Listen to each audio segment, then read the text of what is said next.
What's up everybody, it's Zach from ZGT Gaming, and today we're going to be revisiting the Dire Maul East jump run. So last year I made a video where I did a gearless Dire Maul East jump run complete with mining in just 11 minutes. Unfortunately the audio just sucked. Imps are the only thing that are going to kill you.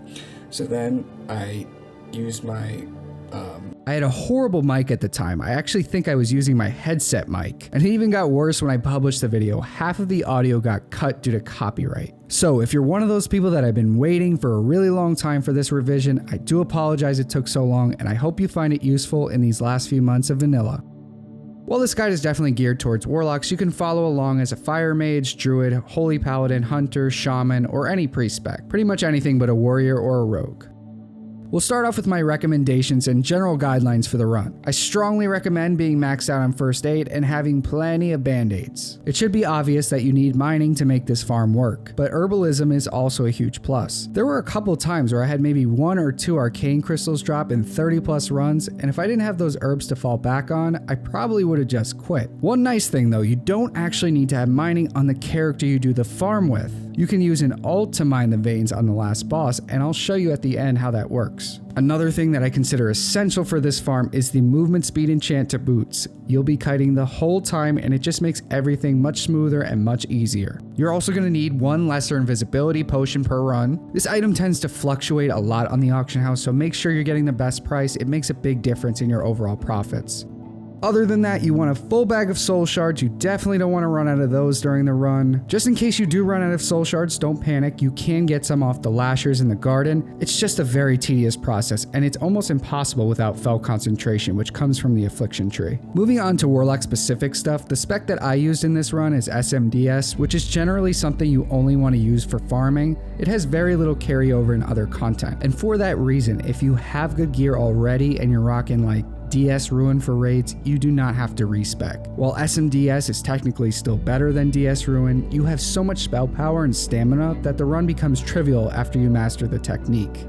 So with that out of the way, we can start the run. There are a few more things you might want to have, and I'll mention those when they come up. Like right now, I gotta mention, if you're enjoying the guide, give it a like, consider subscribing. It helps tremendously in justifying the amount of time I spend on these videos. But in all seriousness, if you're new to solo farming, make yourself a checklist. Remind yourself to make a Hellstone every run, make a Soul Stone and use it on cooldown, and if you're spec'ing to Demonic Sacrifice, make sure you're using it on your Voidwalker and it's always up. You always want to have a ton of that level 55 water on you. I usually forget this step, but luckily there's always a few mages in the area, so hit them up if you forget. Now, we're just going to try to walk past that patrolling Trent and walk up to the ledge that overlooks the garden. A good rule of thumb when you jump off this ledge is to aim for that white rock. I actually miss it here, so it's not essential that you hit the rock, it's just important that you don't land on mobs. When you do land on the garden floor, you want to walk towards that big brown tree while avoiding the Trents. You then want to wrap around that brown tree and then walk to the edge of the garden. You want to keep right and hug the wall until you reach the first door frame, go through that door frame, and then make your first left into the next door frame.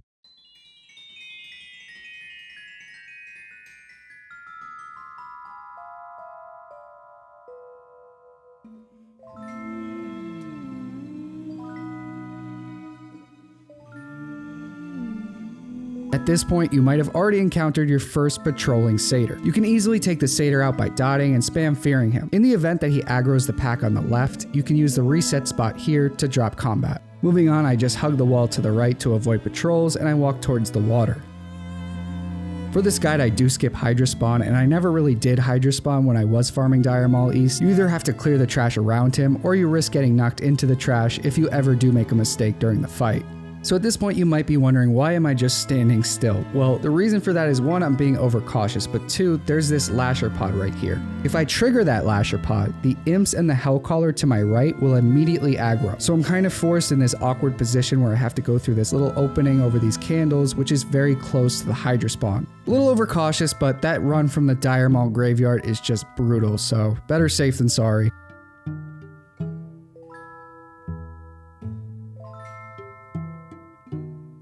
Once you get past those candles, you want to head towards the wall on your right and hug the wall until you reach the doorway with the ramp.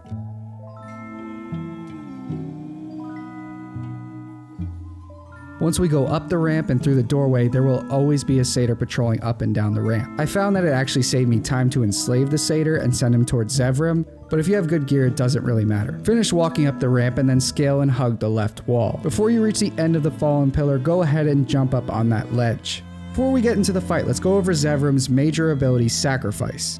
It's a 1-second cast spell that gets casted frequently when enemies are in line of sight of Zevrim. If the sacrifice cast does land, you get chained to this table for 6 seconds where Zevrim goes to town on you. Luckily, you can avoid the ability quite easily with the following 2 things. The first is to have an add-on that tracks enemy cast progress. I use classic cast bars. You can use whatever you want, just as long as it works. The second and most important thing is this fallen stone pillar. For whatever reason, Zevrim is under the impression that this pillar is a wall.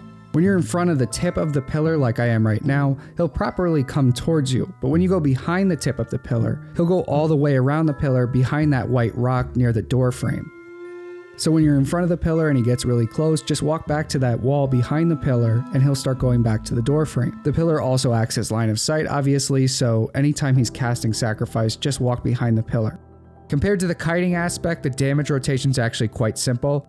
If the target's going to live longer than a minute, you cast Curse of Doom. If the target's going to live less than a minute, you cast Curse of Agony. You maintain Corruption and Siphon Life if you're talented into it. And then when you kind of get ahead on the kiting, so to speak, and you get your feel and rhythm, you can start casting Shadow Bolts and Immolates for that extra damage. But if you're just starting out, your first priority is always going to be to avoid that sack. Then once you nail that, you can start focusing on your kill times and just getting your overall efficiency up.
When you finish Zevrim, you want to head to that far right corner of the room and hop on the ledge.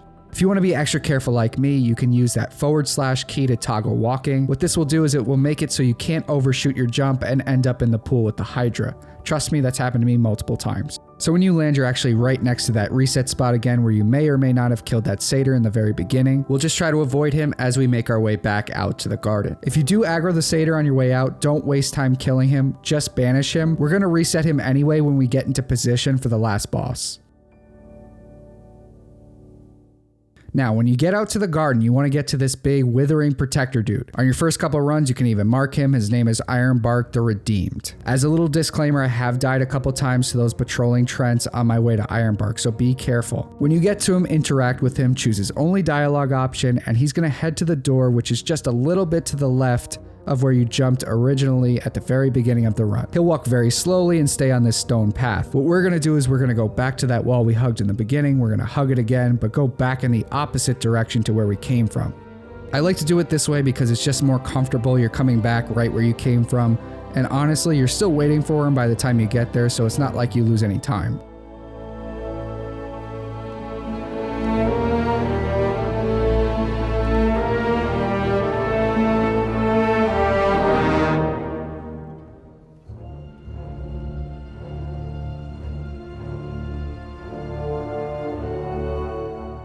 So when Ironbark finally breaks down that door, you go all the way to the end of that tunnel.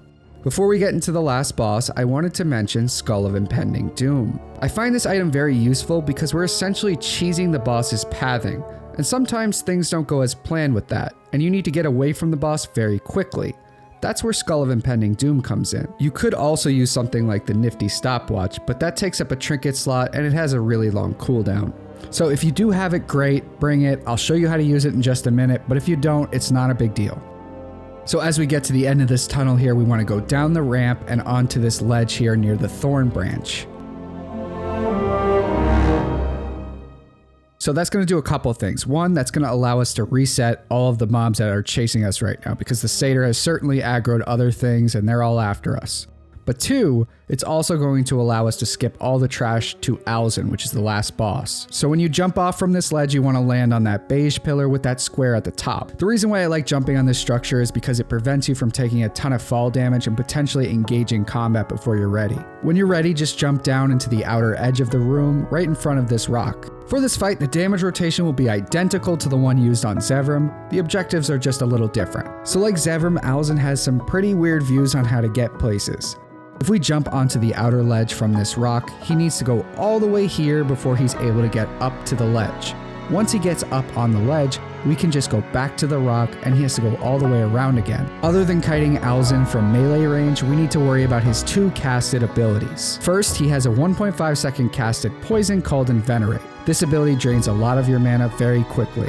Additionally, he has a 1.5 second casted disease called Wither, which deals a lot of damage up front and a lot of damage over time. Fortunately, he can only cast these abilities from his satyr form, not his Trent form or his dire wolf form. Unfortunately, just transitioning between the rock and the ledge does not break line of sight for these abilities, and they'll still go off. Due to how annoying this can be when you're first learning the fight, I do recommend getting Jungle Remedy if it is cheap on your realm. But there is a way you can drastically reduce the amount of casts he ends up getting off during a fight, and I'll show you how to do that. So what you want to do is when he's in his satyr form, you want to get him to the point where he's about to get on the ledge, and then you immediately get off the ledge and back to the rock. And then he goes back down off the ledge and you rinse and repeat. If you do this properly, you're effectively freezing him at this max distance. So once he starts casting Wither or Envenerate, you can immediately run backwards, and usually this results in the cast canceling due to being out of range. Also, I just wanted to mention that I was doing this run before the spell batch changes, and there were countless times where I was definitely out of his range, and the cast went off anyway due to batching, so it should be much easier to avoid now.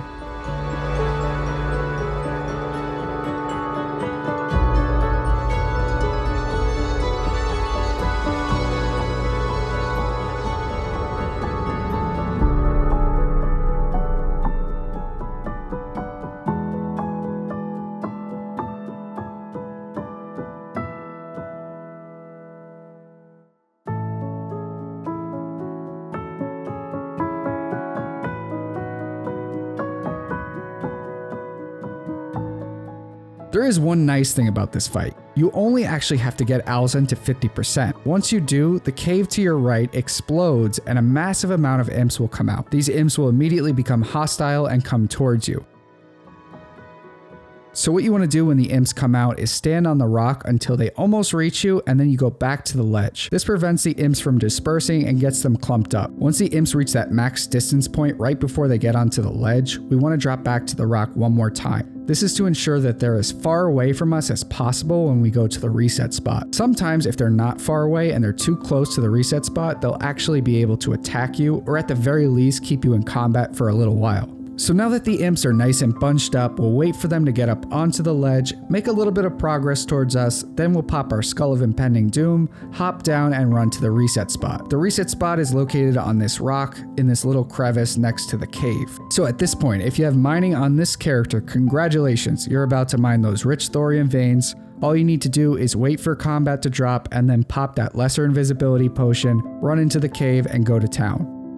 In this last part of the video, as promised, I'm going to go over how you can still get the nodes at the end if the character you're farming with doesn't have mining. All you'll need is an alt that's capable of mining rich thorium veins and is at least level 55. So you want to have that alt parked outside the Dire Maul entrance. In the case of a mining alt, you want to just force close the game on the character you're doing the farm with when you get to the reset spot. The reason you want to do this is because it teleports you to the start of the instance by the time you're finished mining on your alt. This kind of makes up for the fact that you're wasting a little bit of time by getting your alt from the entrance to the nodes. The only difference here is instead of jumping onto that rectangular structure we did before, you're going to walk towards this little 180-degree crack. As you make your way towards the crack, use that / key to toggle walk and just jump onto this mound of rocks. From here, you can kind of just slide into that reset spot, use the lesser invisibility potion, walk into the cave, and get the nodes. Thank you guys so much. I'm so happy I got to redo this video. I had no editing experience when I made the original, so I really appreciate that you looked past it and supported me regardless.